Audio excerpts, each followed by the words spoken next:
You wake up every day thinking if you should pretend to be alright. You forced yourself out of bed. You washed your face. You looked in the mirror. You hated the look of your face. You wished that you had a button nose. You wished that you had a V-line jaw. You wished for the perfect pearly whites, the soft plump lips, and those beautiful big eyes. You know, like those other girls. You undress yourself and look again in the mirror, thinking to yourself, am I gaining weight? Did I get fatter? You throw on a hoodie, not wanting other people to see your body. You brushed your hair, hoping that it will cover that ugly face of yours. Then you go to the kitchen, not even bothering to eat your breakfast, in fear of your jeans not fitting anymore. Seriously? You go to school with your hood on and your head down, hair dropping to the sides of your face, slouching back, hands clutching to the straps of your bag, not interested in any contact with other people.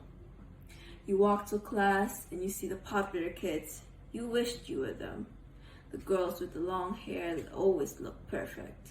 The pretty faces, slim figures, always wearing trendy clothes, the polished nails. You sighed and walked to class. You sat in the last row of seats with the group of people they called as the noobs, the weirdos, the outcasts. You sat your bag down and slouched into your seat, watching one by one of your classmates entering the class. The smart and popular kids sitting in the front row. You've always envied them. The good grades, the good looks, the best of both worlds. The smart kids called the nerds, maybe some the teacher's pets. You've always wanted the good grades, but it seems like no matter how hard you try, or you try to study, you just never beat them. The bell rings, signaling lunch. As usual, you pick a place to sit alone, not wanting to cause any trouble. You quietly ate your food as other people were laughing and talking with a group of friends, but who would, you thought, as you look at your reflection. The bell rang again, signaling the end of lunch. You looked at your unfinished food and approached the trash, throwing the insides, not wanting your parents or siblings to question you why. You headed back to class and sat through the class again. The daily class atmosphere of the interactive and active, popular and smart, or the smart kids answering. Every single time the teacher tells the class to read the paragraph, you would silently be praying it wouldn't be you. Every time the teacher asks a question, you would silently pray you wouldn't be called upon. You would constantly fear the class staring at you silently, judging while you read, or the embarrassment of reading the words wrong, acknowledging the questions wrong. You went back home doing your routine until the night falls. You sat on your bed, scrolling through your social media, looking at those picture-perfect girls, wishing once again you were them. In the end, you would clutch the pillow against your chest and try to muffle the cries. When you hear someone enter the room, you pretend to be asleep. You would think to yourself, why am I the way I am? Why can't I be born like those people? Why am I not gifted like them? Some talented, some smart, some beautiful, and some even all. Why is society unfair? And the day starts again. You question why and you envy those people. You never told anyone because if you did, that you knew they would say, why can't you just be grateful for what you have? And you know it would make you feel worse.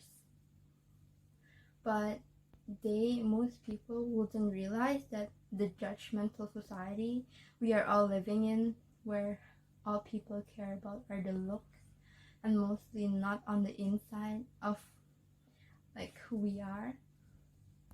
You felt tired. You felt tired of all of this. But you should remember that starving yourself or cutting lines, bleeding yourself, and also using ropes and pills are not the answer, and they will never be the answer. So why would you torture yourself? The society may want the girls to have like slim waist, long hair, tan skin, clear skin, pretty face, and etc. But you are you, and you are not them, and they don't know what you feel. They're not everything. If you don't love yourself, then how do you expect them to love you as well? I mean, it comes from within, you know. When you feel loved, then you're loved. Like, so wear what you want to wear, look how you want to look like, be yourself.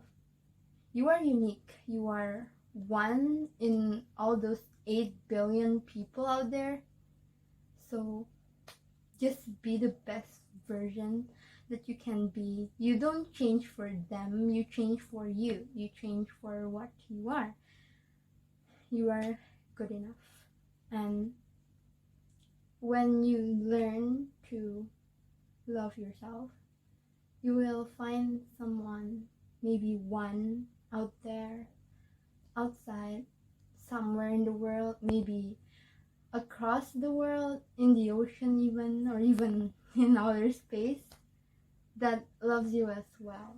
So remember that change starts here, not